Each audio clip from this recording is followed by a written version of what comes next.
नमस्कार दोस्तों। जो 6 नवंबर 2022 को जो पेपर हुआ था मेरिट कम मीन्स का, उसका मेट वाला जो 15 क्वेश्चन है वो मैं लेके आया हूं। और 15 क्वेश्चन पहले मैं पिछली वाली वीडियो में बता चुका हूं। अब अगले 15 क्वेश्चन मैं इस वाली वीडियो में यहाँ सॉल्व करूंगा कंसेप्ट के साथ में। तो निश्चित इससे आपको मदद मिलेगी कि कितने क्वेश्चन आप सॉल्व करके उस पेपर में आए हैं।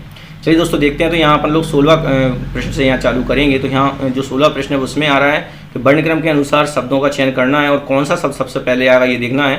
तो 16 प्रश्न में अपन देख पा रहे हैं कि 4 वर्ड यहाँ पर दिए गए हैं और 4 वर्ड्स में से जो शुरू वाला वर्ड है सबको देख लेते हैं। तो ई तो सब में लगा हुआ शुरू में, तो पहले वाले वर्ड से उससे लेटर से तो अपन समझ ही नहीं पा रहे कौन पहले आएगा। अब दूसरे नंबर का लेटर यहाँ पे देखते थे। देखो यहाँ पे एल आ रहा है, यहाँ पर एन आ रहा है, यहाँ पर एफ आ रहा है और यहाँ पर एन आ रहा है। तो निश्चित है कि इन सब में कौन पहले आएगा? एफ पहले आएगा। तो सेकंड वाले लेटर से अपन ये समझ गए कि जो ये वाला जो शब्द है वो पहले डिक्शनरी में आएगा या पहले क्रम में वो आएगा। तो 16 वाले प्रश्न का जो सी नंबर का इफेक्ट जो लिखा हुआ है वो वर्ड यहाँ पे पहले आएगा। चलिए दोस्तों आगे बढ़ते हैं और अगले क्वेश्चन पर लोग देखते हैं। यहाँ पे अगला क्वेश्चन जो आता है वो अपन देख रहे हैं पा रहे हैं कि दिए गए प्रश्नों में समानुपात की बाईं ओर लिखी युगल अंकों में परस्पर संबंध जो है ऐसा ही संबंध समानुपात के दाहिनी ओर के अंकों में भी है। मतलब जो रिलेशनशिप इन दोनों में रहता है वही रिलेशनशिप अपन को इधर देखते हुए यहाँ पर क्वेश्चन मार्क की जगह वो वाला शब्द चुनना है। ठीक है दोस्तों, तो देखते हैं 17 से 20 तक क्वेश्चन इसी नियम के हिसाब से अपन को सॉल्व करने होंगे। तो 17वां प्रश्न जो है उसमें साफ साफ यहाँ पे लिखा हुआ है कि अगर मूली जड़ है तो गुलाब क्या होता है? सब लोग जानते हैं कि अगर मूली जड़ है तो गुलाब एक फूल है, पुष्प है। तो ये 17वें प्रश्न का उत्तर बी नंबर का यहाँ पे हो जाएगा पुष्प। ठीक है, आगे बढ़ते हैं दोस्तों और अपन लोग देखते हैं यहाँ पे। अब ये जो 18वां प्रश्न है वो देख लेते हैं। यहाँ पे लिखा हुआ है सेना सिपाही। मतलब सेना में कौन होते हैं? सिपाही होते हैं। स्कूल में कौन होते हैं? बच्चे होते हैं। स्कूल में छात्र होते हैं। तो कहने का मतलब जो अगर सेना सिपाही से कनेक्टेड है जिस रूप में, उस रूप में स्कूल से विद्यार्थी कनेक्ट होंगे। तो 18वें प्रश्न का जो यहाँ पे जो क्वेश्चन मार्क की जगह जो वैल्यू आएगी, जो शब्द आएगा वो डी नंबर का आएगा, विद्यार्थी। 19वां प्रश्न देख लेते हैं। इसमें लिखा है कि समुद्र तालाब। अब समुद्र तालाब में जो संबंध है वो, अब समुद्र बड़ा होता है, तालाब छोटा होता है। वैसे किलोमीटर बड़ा होता है, छोटा कौन होगा? मीटर होगा। सिंपल बात है यहाँ पर। तो अपन देख सकते हैं यहाँ पर कि 19वें प्रश्न का जो उत्तर होगा वो बी नंबर का सही होगा, मीटर। जैसे समुद्र बड़ा है, तालाब छोटा है, ऐसे किलोमीटर बड़ा है तो छोटा कौन है? मीटर है। तो यहाँ मीटर आएगा। ठीक है, अब 20वां प्रश्न है उसको देख लेते हैं। उसमें भी लिखा हुआ है 25 और 125 दिया हुआ है। इनमें जो संबंध है वही संबंध यहाँ पर आना चाहिए। तो अपन देख पाए 25 और जो 125 है। तो देखो ये वर्ग संख्या है यहाँ पर और ये घन संख्या है। यहाँ पे एक वर्ग संख्या है और यहाँ पर ये घन संख्या है। ऐसे इसमें ये वर्ग संख्या किसकी है? 6 की वर्ग संख्या है। तो यहाँ पे 6 की घन संख्या आनी चाहिए। जैसे इसमें 5 की वर्ग संख्या ये है तो 5 की घन संख्या ये आ रही है। तो 6 की वर्ग संख्या 36 है। तो यहाँ पे 6 की घन संख्या आनी चाहिए और 6 की घन संख्या होती है यानी कि 6 का 3 बार गुणा करने पर आएगा 216। तो 20वें प्रश्न का उत्तर सी नंबर का सही होगा, 216। तो दोस्तों आप देख पा रहे हैं कि इस तरह से अपन लोग उनको सही आंसर फाइंड आउट कर पा रहे हैं। अब अपन लोग 21वां प्रश्न यहाँ पे देख लेते हैं और 21वें प्रश्न में अपन लोग देख पा रहे हैं यहाँ पर कि 21वें प्रश्न में जो बात कही गई है उसमें क्या लिखा है? उसमें ये लिखा है कि उस शब्द का चयन कीजिए जो अन्य शब्दों से असमान हो। मतलब थोड़ा सा ये चारों में जो अलग दिखे आपको वो अपन को यहाँ छांटना है। तो 21वें प्रश्न में हम देख रहे हैं कि नाक, कान, आँख, हृदय। ये नाक, कान, आँख ये सब बाहर रहते हैं बॉडी के और हृदय रहता है शरीर के अंदर। तो ये जो हृदय है ये अलग है इन चारों में। तो अपन देख सकते हैं 21वें प्रश्न का उत्तर बी नंबर का हृदय सही हुआ। अब 22वां प्रश्न देख लेते हैं। 22वें प्रश्न लिखा हुआ है बस, कार, ट्रेन और ट्रांसपोर्ट। तो अपन देख रहे हैं कि यहाँ पे जो बस है, कार है, ट्रेन है, ये सब वाहन है इस तरह से। और ये लोगों को मतलब ढोने को, यात्रियों को ढोने के काम आते हैं। और ट्रांसपोर्ट क्या होता है? सामान ढोने के काम में एक तरह से आता है। तो यहाँ पे इस तरह से जो डी नंबर का है वो 22वें नंबर का जो प्रश्न है उसका जो डी नंबर का है वो आंसर सही होगा। ये थोड़ा भिन्न है, इन चारों में जो भिन्न है वो ट्रांसपोर्ट है। 23वें प्रश्न को देख लेते हैं अपन लोग। 23 में देखो 4 दिए गए, भोपाल दिया है, पणजी दिया है, शिलोंग दिया है, पुणे दिया है। तो अपन देख पा रहे हैं कि जो भोपाल जो मध्य प्रदेश की राजधानी है, गोवा की राजधानी पणजी है, मेघालय की राजधानी शिलोंग है। लेकिन पूना जो है पहले महाराष्ट्र की राजधानी हुआ करती थी, अब बम्बई है। तो यहाँ पे जो पूना है वो अलग है, मतलब ये पुरानी बात हो गई, यहाँ पर ये हट गया है राजधानियों में से। ये बाकी सब ये थी राजधानियाँ हैं। तो 23 प्रश्न का ये सी नंबर का पुणे होना चाहिए। चलिए आगे देखते हैं और आगे वाली संख्या में अपन देखते हैं यहाँ पे क्या आता है। तो इसमें अपन देख पा रहे हैं कि इन संख्याओं में क्या समानता है। चलिए 24वें प्रश्न में अपन देख रहे हैं कि इन संख्याओं में क्या समानता यहाँ पे आती है। तो अपन देख पा रहे हैं कि इन चारों संख्याओं में क्या अलग नंबर है कोई सा। देखो इन तीनों नंबर्स में तो अपन देख रहे हैं कि 2 नंबर एक से हैं और एक अलग है, 2 नंबर एक से हैं।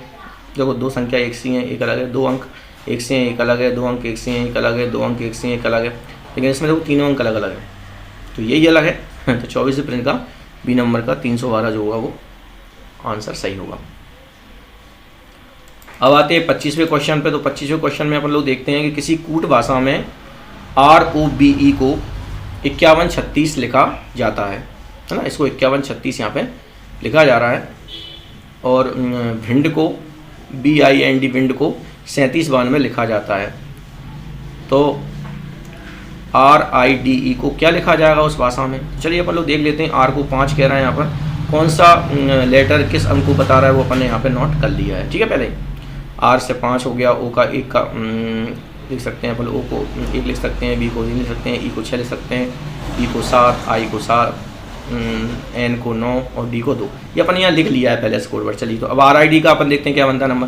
तो R कितना है 5 आएगा, I कितना है 7 आएगा, D कितना है, D यहाँ पे 2 है, तो 5 7 2 और E कितना है 26, यानी 5726 यहाँ पे आना चाहिए।